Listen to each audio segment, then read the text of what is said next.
Muatan listrik. Muatan listrik. Nah, muatan listrik itu apa sih sebetulnya?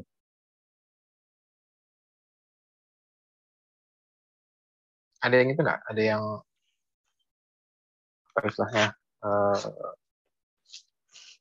Ada yang tahu nggak? Muatan listrik itu apa sebetulnya sih?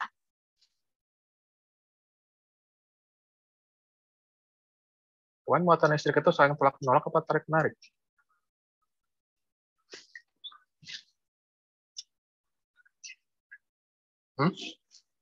Muatan listrik itu ciri khasnya itu tolak menolak atau tarik menarik? Tarik menarik, Pak. Kalau ada proton dan neutronnya, Pak. Kalau sama atau muatannya sama, positif negatif.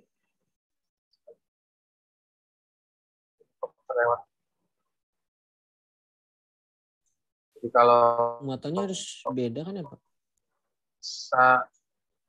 Muatannya sama, dia tolak menolak ya. Muatannya berbeda, positif negatif, dia tarik menarik. Itu mungkin perbedaan muatan listrik tadi. Siap. Keluar ya. Nah, hubungannya muatan listrik dengan medan magnet, kalian tahu nggak? Apa hubungannya nih? Kalian tahu nggak? Hubungannya apa sih antara makhluk dua ini? Medan magnet yang bikin listrik, Pak. Medan magnet yang bikin listrik atau listrik bisa bikin medan magnet? Nah, dua-duanya kayaknya bisa, Pak.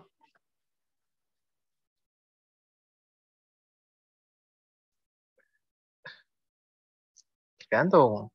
Mungkin dulu pernah ada yang bikin apa ya, percobaan pakai baterai ya, baterai kasih kelilitan, terus dikasih tahu apa besi ya, paku, Paku, Pak, paku. paku. Ternyata ketika kita kasihkan paperclip, nempel dia ke sini, betul kan? Tapi kebalikannya, kenapa kalau kita punya suatu apa namanya kumparan, kita punya kumparan, kemudian kita gerakkan ke dalam medan magnet, maka di sini akan timbul listrik, kebalikannya. Berarti kedua-dua ini dia ada hubungannya antara potensial dengan kuat medan magnet. Tapi secara garis besar perbedaan itu apa? Jadi kalau medan listrik itu adalah suatu gaya listrik yang bekerja pada jarak tertentu melalui medan listrik. Jadi ada medan listrik yang pertama ya. Nah, kalau gaya magnet dia punya namanya medan magnet. Bedanya gaya listrik itu bidang vektornya adalah E, sedangkan magnet adalah B, vektor B. Sumbernya dia muatan listrik. Kalau ini ya muatan listrik yang bergerak, arus atau jet magnetik seperti magnet permanen. Jadi salah satunya itu sumber medan magnet itu sebenarnya sama dengan listrik, yaitu muatan listrik. Nah, medan listrik itu punya muatan positif dan muatan negatif. Kalau di medan magnet dia ada sumber kutubnya ya, kutub utara dan kutub selatan, N dan S. Di mana kalau di sini muatan yang berlawanan tarik menarik, muatan sama tolak menolak, dan sama di sini kutub yang berlawanan tarik menarik, kutub yang sama tolak menolak. Lalu garis-garis medannya, kalau medan listrik memvisualisasi arah dan besarnya dari energi, sedangkan garis medan magnet memvisualisasikan arah dan besarnya dari medan magnet atau B. Sebenarnya sama arahnya. Kalau dari suatu elektron tadi ya, elektron positif negatif, maka dia akan ada yang keluar, ada yang ke dalam. Maka ini saling tarik menarik. Sama dengan medan magnet, dia ada yang ke dalam, ada yang keluar. Itu arahnya seperti itu. Itu yang membuat terjadinya medan, entah itu medan listrik, entah itu medan magnet. Nah, kemudian definisi dari vektor B tadi. Vektor B itu adalah medan magnetnya. Jadi kalau suatu muatan medan listrik atau E energinya itu adalah energi listrik dibagi dengan muatannya. Sedangkan kalau medan magnet itu nggak seperti itu. Dia bukan dari medan magnetnya dibagi dengan polnya, jumlah polnya. Karena kutub magnet tersebut berbeda dengan elektron yang bisa bebas. Misalkan elektron 1, elektron 2, dia bisa lepas ke sendiri-sendiri, berpisah antara positif dan negatif. Kutub magnet itu nggak bisa. Kamu punya suatu magnet besar. Ada utara, ada selatan misalkan. Ketika kamu potong jadi 2, bagian yang sebelah kanan tetap menjadi bagian selatan. Bagian sebelah yang tadi tetap utara. Dia nggak bisa terpisah utara selatannya. Berbeda dengan tadi ya, medan listrik tadi. Medan listrik itu ketika kamu pecah proton dan elektron, itu bisa. Proton tetap positif, elektron tetap negatif, itu bisa. Nah, kalau ini, dia nggak bisa, si medan magnet. Karena dia bukan monopol, dia tetap duopol. Artinya, dia tetap memiliki positif dan negatifnya, atau utara dan selatan tetap ada. Kamu potong-potong magnet sampai sekecil mungkin pun, sampai jadi jarum pun, dia tetap punya utara dan punya selatan. Itu perbedaan mendasar dari magnet dengan medan listrik tadi. Jadi, itu kalau kita punya suatu titik B di satu titik, atau faktor B tadi, satu titik dalam ruang, dalam gaya magnet B yang diberikan pada partikel bermuatan yang bergerak dengan kecepatan V, maka besarnya FB akan sebanding dengan muatan Q dan kecepatan V partikel. Nanti dia akan mengikuti dari arah yang tadi, F, vektor F itu ke atas, B-nya akan ke sebelah kanan atau tegak lurus, sejajar ya.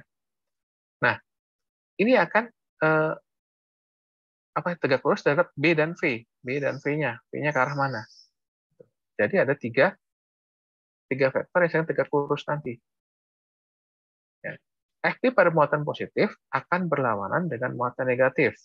Besarnya akan sebanding dengan sinus betanya. Hal tersebut banyak digunakan, banyak disosialisasikan dengan kaidah tangan kanan. Jadi gaya magnet selalu tegak lurus terhadap V dan B. Kita buat seperti ini ya. Yang jempol kita ke atas itu adalah si arah gaya magnetnya. Lalu tegak lurus, yang tangan kita ini tegak lurus terhadap V dan B. Jadi kalau ini ya, ini kan lurus ke depan. Berarti atas ke atas itu V-nya, yang ke depan itu tegaknya, lalu ada B-nya, telapak kita kalau lebih gampang. Jadi nggak usah kita tekuk ya, kita ginikan saja dari sini. Yang ke atas itu V-nya, yang ke depan itu V-nya, yang ke sini itu B-nya. Kalau ditekuk juga boleh, jadi jatuhnya nanti kayak arahnya ke sana. Nah, gaya listrik yang searah itu akan membuat tadi FB itu nilai mutlak dari Q atau muatan dikalikan dengan kecepatan dikali dengan besarnya medan magnet tadi, lalu dikalikan dengan sinus tetanya atau sudutnya. Jadi gaya listrik tadi, kalau medan energi tadi, energi listrik, gaya listrik itu adalah Q muatan dikalikan dengan energinya, E-nya si proton dan neutron tadi. Sedangkan si F, B-nya atau gaya magnet itu adalah Q muatannya dia, ada kecepatan, lalu ada arah si medan magnetnya atau gaya magnetnya. Ya. Sehingga perbedaannya dia ada suatu arah kecepatan V ini ya, yang membuat dia berbeda dengan medan magnet. Artinya ada pergerakan yang membuat itu adalah suatu medan magnet. Oke. Kita ada suatu pertanyaan misalnya gini. Sebuah partikel dalam medan magnet ditemukan memiliki gaya magnet 0. gaya magnetnya 0. Atau situasi mana yang tidak mungkin terjadi? Coba kalian ketik di kolom chat. Mana kira-kira yang nggak mungkin terjadi? Apakah partikel akan netral? Ataukah partikel itu akan berhenti? Ataukah gerak partikel itu akan bergerak sepanjang medan magnet? Ataukah partikel akan bergerak berlawanan dengan medan magnet? Ataukah semuanya akan mungkin? Coba tulis saya di chat, kolom chat. Kira-kira apa jawaban kalian? Kalau kita punya partikel dalam medan magnet, memiliki suatu gaya magnet 0, apa yang terjadi? Apa yang nggak mungkin terjadi? Situasi mana yang nggak mungkin terjadi?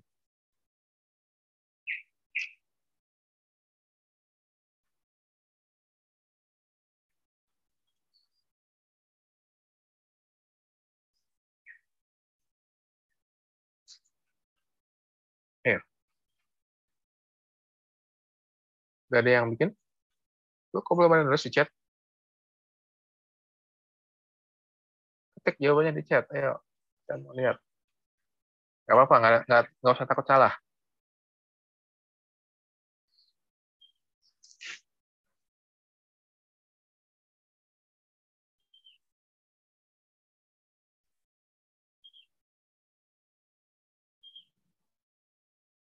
Oke, ada yang jawab 1, ada yang jawab 5, ada yang jawab 3. Apa? Terus. Oke, sudah semua?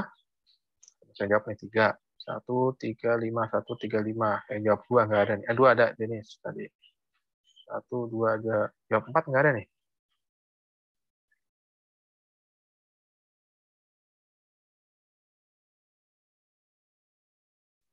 Oke. Jadi jawabnya 1, 2, 3, 5. 4 kasihan nih nggak ada yang jawab nih. Nah, kita lihat. Rumus tadi. FB itu nilai mutlak dari Q dikalikan V kali B sin. Nah, kalau ini 0, B-nya 0. Partikelnya tidak punya gaya magnet di atasnya. Jadi, balik. FB-nya 0. Gaya magnetnya 0. Jadi, kalau ini 0, kita 0 gaya magnetnya. FB-nya 0. Jadi nggak mungkin 0 apa? Mungkin nggak? Ini netral, mungkin nggak? Mungkin. Partikelnya stasioner atau diam, mungkin nggak dia diam?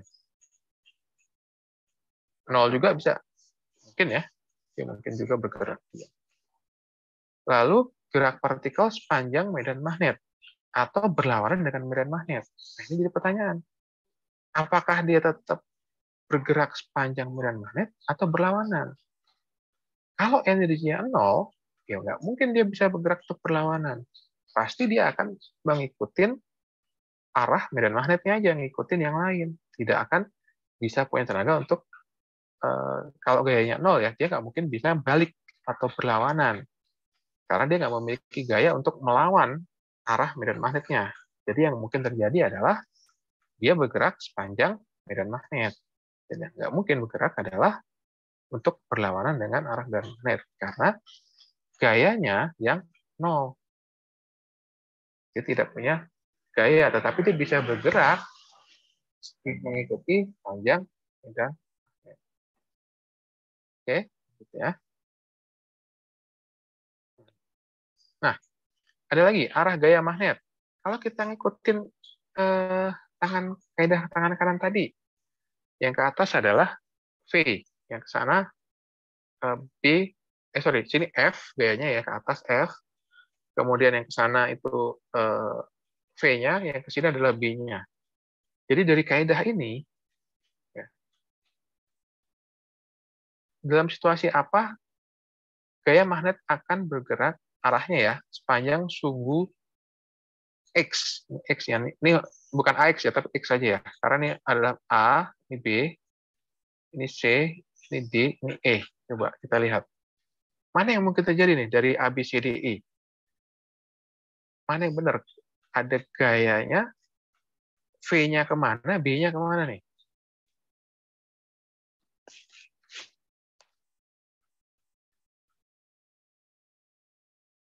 B-nya kemana, V-nya kemana? Kira-kira. Jawab lagi, coba tolong. Ketik lagi di kolom komentar. Lihat.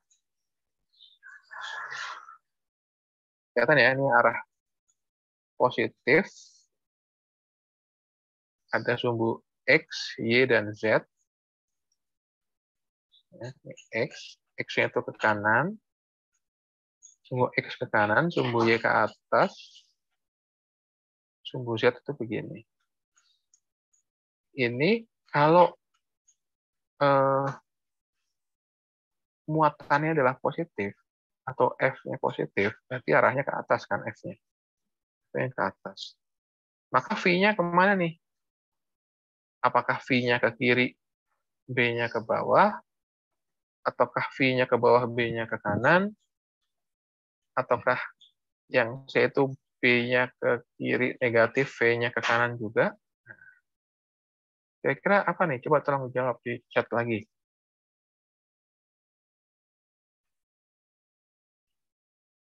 Ayo, nggak apa-apa. Apa sih? Aduh. Cari dulu dong. Bentar ya. Cari dulu.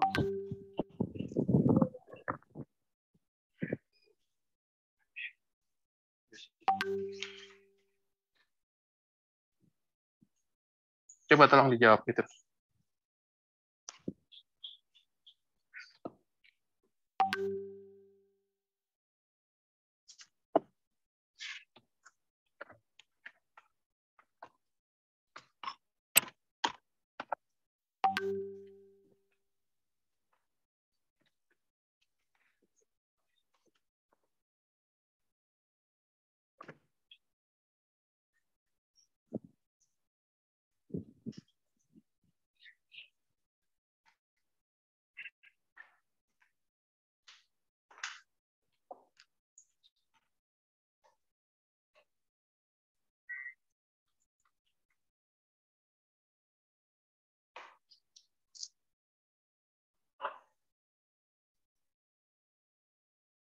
Oke, macam-macam lagi jawabannya. Ada yang A, ada yang C, ada yang D. A, C, D, B juga ada. Ini semua B, C, D gini. E-nya mana? E-nya nggak ada E. Nah, kita tinggal cari saja arahnya kemana. Kalau arahnya positif, berarti tangan kita ke atas. Cari, ada nggak yang Y-nya ke atas? Z, Y-nya ke atas. Misalkan positif, berarti Y-nya ke atas. Kalau Y-nya ke atas, V-nya itu akan depan. B-nya akan ke sini, ke arah ini. Nggak ke bawah kalau dia positif. Artinya B itu yang mengikuti dengan X. Ada nggak kira-kira seperti itu? Atau kita balik. Kalau dia negatif, berarti tangannya ke arah bawah. Ke arah bawah. Lalu kita lihat, V-nya kemana? Ikutin aja. Nah, kita bisa memperkirakan mana kira-kira yang benar. Apakah D atau B? Yang pertama. Nah, ini tinggal kan? D atau B yang berbeda. Jadi kalau arahnya ke atas, maka dia bisa kita ubah ini juga. Arahnya kemana? Arahnya ke kiri. Ya bisa juga, positif. Arahnya ke kanan. Berarti kemungkinan adalah si D. Oke, lanjutkan lagi. Nah, untuk medan magnet, satuannya adalah Tesla, satuan medan magnet, bukan mobil ya. Jadi, arah singgung garis medan magnet di sebarang titik memberikan arah D pada titik tersebut. Jadi ini arahnya. Arah singgung magnet dari selatan ke utara. Utara ke selatan. North to south. Nah, ini arahnya. B-nya itu. Dan vektornya itu mengarah dari titik utara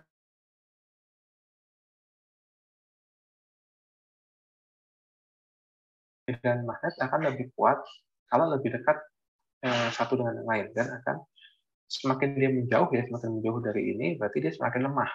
Tapi semakin mendekati ke dalam pole ini, titik ini, dia akan semakin kuat. Titik ini adalah untuk out, titik keluar, titik in. Tentuannya seperti itu.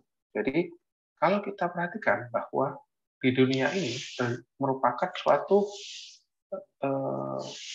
medan magnet yang sangat besar, di mana yang terbesar itu permukaan bintang neutron 10 pangkat 8 Tesla. Elektromagnet terbesar pun hanya 1,5 Tesla dalam titik matahari segini. Di permukaan bumi itu adalah 10 pangkat 4 Tesla. Sedangkan magnet batang itu punya 10 pangkat 2 Tesla. Jadi bumi itu juga merupakan suatu magnet yang sangat besar, di mana kutubnya, makanya kita punya dalam kutub utara dan selatan, tapi dia kebalik, kutub utara selatan di bumi. Ada yang bisa jelaskan nggak kenapa kutub utara selatan bumi itu kebalik dibandingkan dengan magnet? Artinya, kutub utara yang di atas, kalau kita bilang ini kutub utara, itu merupakan selatannya dari magnet. Dan kutub selatan itu merupakan utaranya dari magnet. Ada yang pernah tahu nggak kenapa medan magnet itu kebalik di dalam bumi itu? Nggak tahu, Pak. Nggak tahu. Jadi gini, kalau kamu pakai kompas, pernah pakai kompas kan? Kompas kan dia menunjukkan ke utara kan? Pernah. Ya kan? Dia menunjukkan ke utara kan? Kalau dia menunjuk ke utara, berarti ada sesuatu yang menarik dia di utara. Tuh.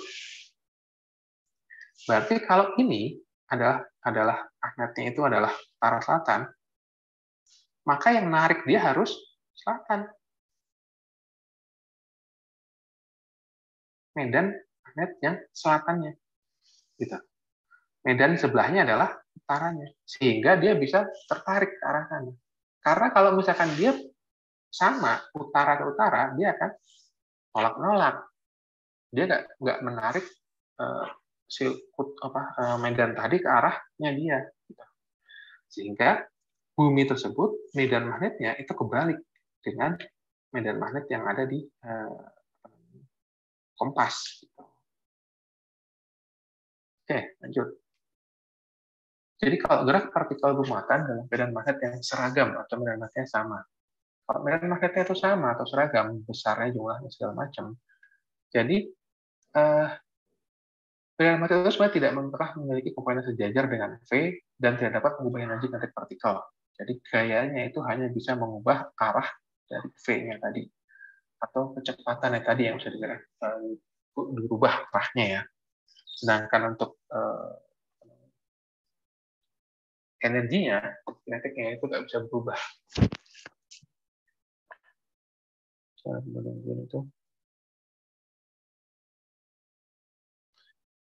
Terus kemudian, kalau misalkan kita punya suatu samaan tadi, FB itu sama dengan M kali A. Gaya itu adalah massa dikali dengan kecepatan. Maka kita punya persamaan tadi awalnya, QV kali V. Kita masukin bahwa ini, kita masukin ya, M kali A. A itu adalah V kuadrat per R. Sedangkan R-nya itu sendiri adalah MV per QB. Maka kita bisa membuat suatu persamaan kecepatan sudut kalau V per R itu adalah QB per M. Dan periode geraknya atau T-nya, periodenya, itu adalah 2VR dibagi dengan V. Atau 2V dikali dengan omega. Bentar ya, ada lagi. Saya closing dulu.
Ya, mohon maaf ada gangguan lagi.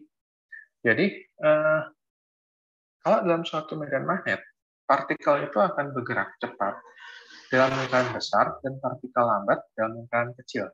Jadi artinya, tadi semakin dekat dia dengan pusatnya, dia akan bergeraknya semakin lambat. Tetapi semua partikel itu akan membutuhkan waktu yang sama untuk menyelesaikan satu putaran.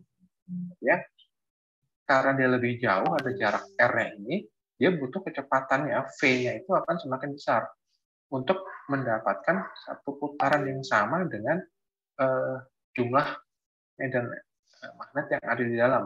Jadi kalau nanti ada semakin besar lagi, maka V-nya tadi yang ada di sini itu juga semakin cepat dibandingkan V yang ada di lapisan dalamnya.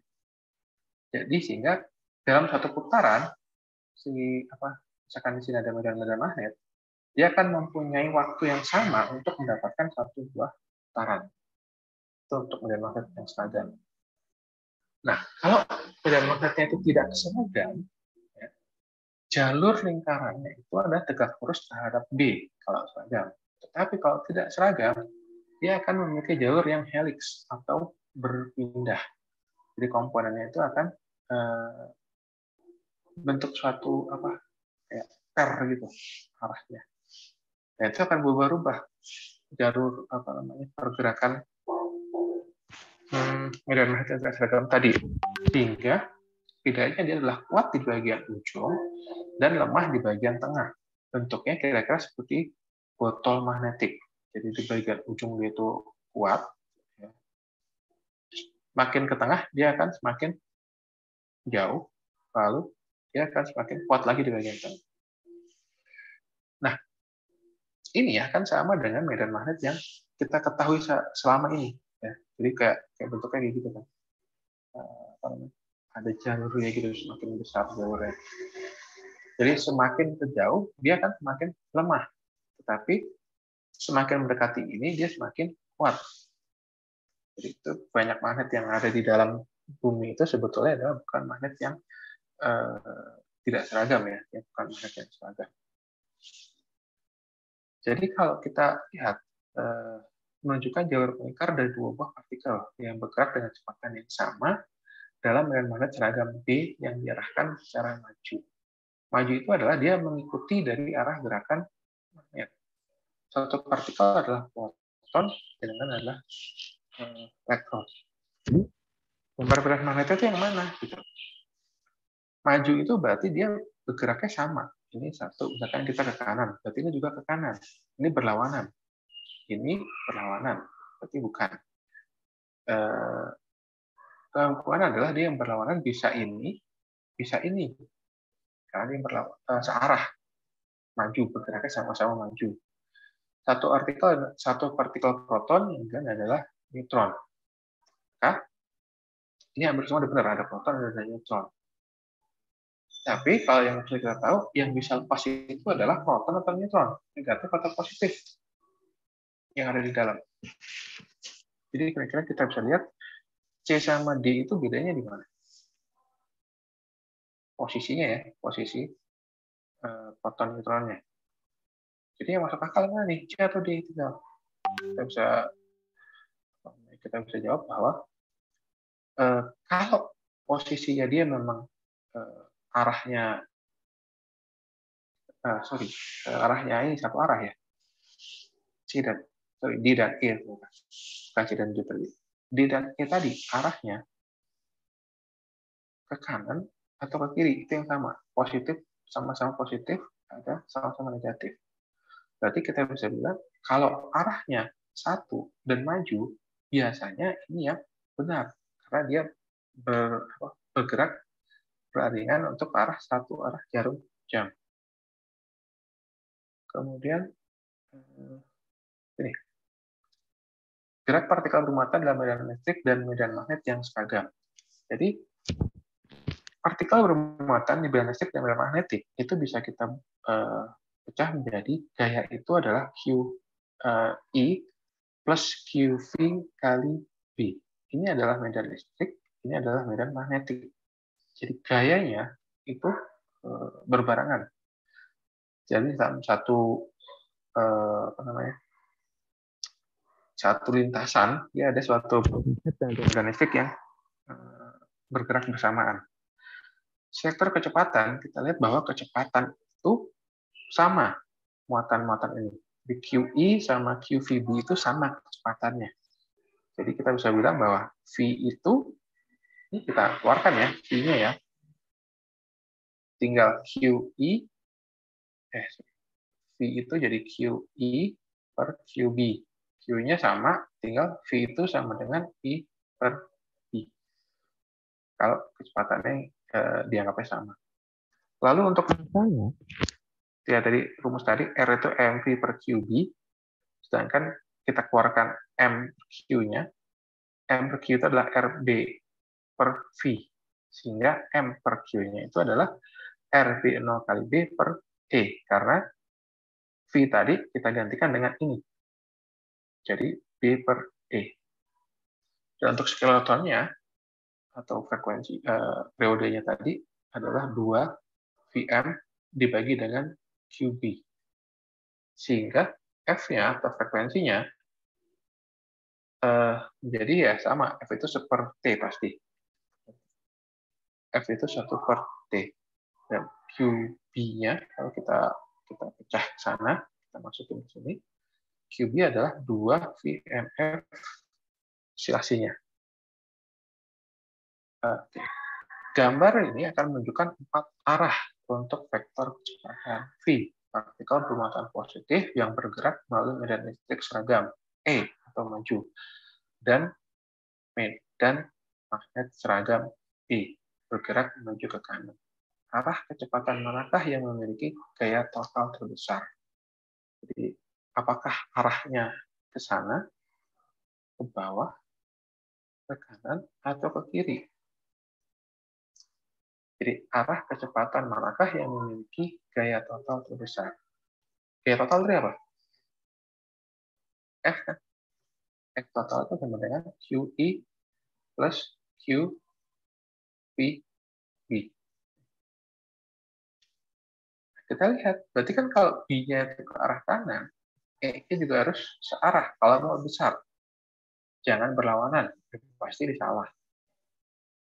Yang masih besar, ya tapi berlawanan. B-nya satu arah dengan si gayanya. Jadi arah kecepatan yang lebih besar ya berarti searah mengikuti dari medan magnet yang ada. Oke, gaya magnet pada kawat membawa arus. Nah, kalau menurut hukum Lorentz, ya, Lorentz itu, bila suatu potong kawat dialiri oleh arus listrik, maka akan timbul medan magnet. Nah, ini. Ketika suatu elektron bebas bergerak dengan kecepatan VD berlawanan dengan arus, ini VD bergerak, ini arusnya ke sana, maka akan timbul gaya Lorentz tadi, FB itu sama dengan QVD kali B, dikalikan dengan NAL. Karena arus itu adalah NQVD dikali dengan A, maka FB-nya itu kan menjadi IL dikali B. Jadi L itu adalah vektor panjang yang menunjukkan ke arah I dan memiliki besar yang sama dengan panjangnya. Artinya semakin panjang kawat tersebut, maka arusnya juga semakin perlu arus yang besar untuk melewatinya, karena tergantung terhadap nanti hambatannya. Nah, dalam kawat tadi, sepanjang kawat ini akan timbul gaya magnet yang besarnya adalah I integral dari A ke B ds kali B. Nah, lihat lagi nih. Suatu kawat tembaga lurus horizontal dimasukkan ke dalam medan magnet seragam. Arus melalui kawat bergerak menuju. Medan magnet manakah yang dapat menahan kawat ini untuk menyeimbangkan gravitasi? Nah, ini misalnya di suatu kawat ya. Suatu kawat ke dalam medan magnet seragam. Arus kawat gerak maju. Kita anggap arusnya ke arah dalam. Gerak maju semua. Jadi, medan magnet manakah yang dapat menahan kawat ini untuk menyeimbangkan gravitasi? Tadi titik itu berarti ke arah sana, X itu ke arah luar. Jadi kira-kira mana? Apakah dia bergerak mengikuti sama, atau berlawanan, atau dia saling bersinggungan 90 derajat kiri dan kanan? Coba dari Berlawanan, Pak. berlawanan. Ya, betul. Jadi untuk bisa menahan, maka medan magnetnya harus berlawanan arah juga arahnya, sehingga saling menghilangkan. Karena kan tadi kan rumusnya kan plus. Kalau dia berlawanan jadi minus, maka dia saling menghilangkan, G-nya akan menjadi 0. Oke, jadi torsi itu masih berat sih kalau untuk kalian.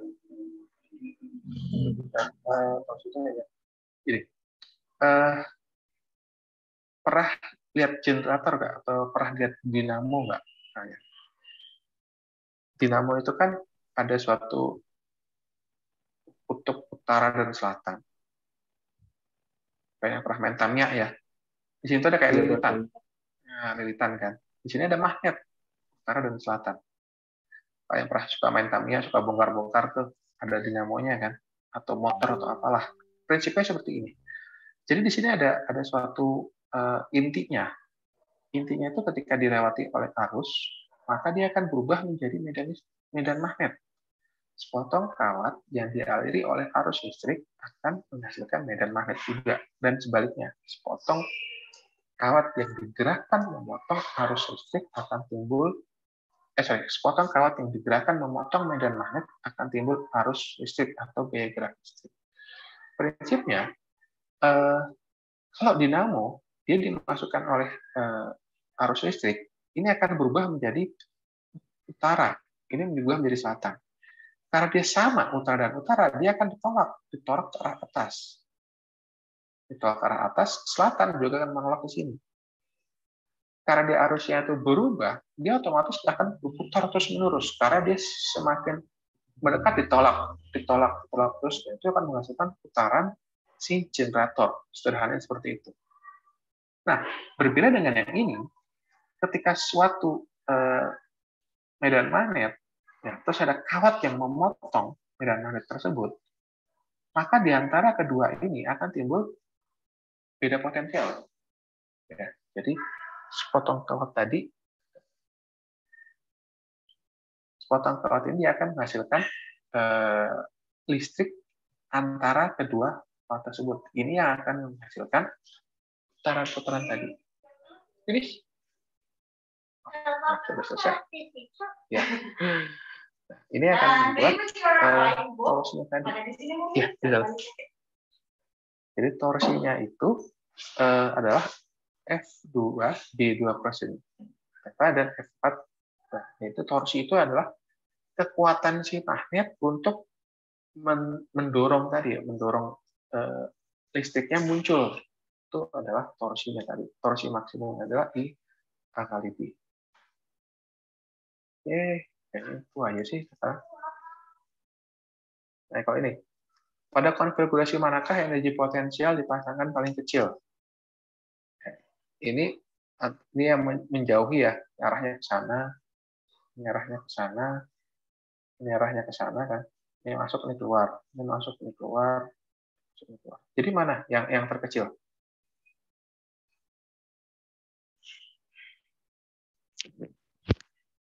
Energi potensial ya. Energi potensial itu kalau dia memotongnya paling sedikit, maka paling kecil pula energinya. Karena ini, iya betul, kawat ini dia searah, jadi tidak ada memotong medan magnet. Jadi kalau ada memotong, maka dia semakin besar. Ini berlawanan, berarti semakin besar lagi. Jadi yang paling kecil itu adalah yang paling besar yang berarti itu ya. Paling besar apa? Ini Yang besar. C juga besar, tadi memotong. Ini berlawanan. Berlawanan itu besar, tapi tidak ada hasil ininya, listriknya. Kalau ini yang paling besar dan bisa menghasilkan listrik. Saya mohon maaf nggak bisa lama. Jadi, ada pertanyaan nggak sih? Kasarnya nanti kalian baca aja, saya akan kirimkan nanti di dalam Teams. Ada pertanyaan?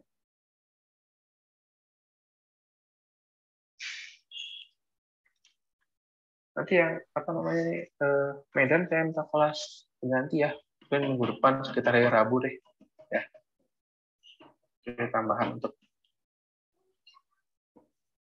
nanti saya kirimkan. Nanti sore itu jam 5 seperti biasa ya yang rangkaian logikanya. Oke, kalau gitu saya tutup aja ya. Kalau nggak ada pertanyaan. Terima kasih, Oke, Pak. terima kasih semuanya. Terima kasih, Pak. Selamat siang.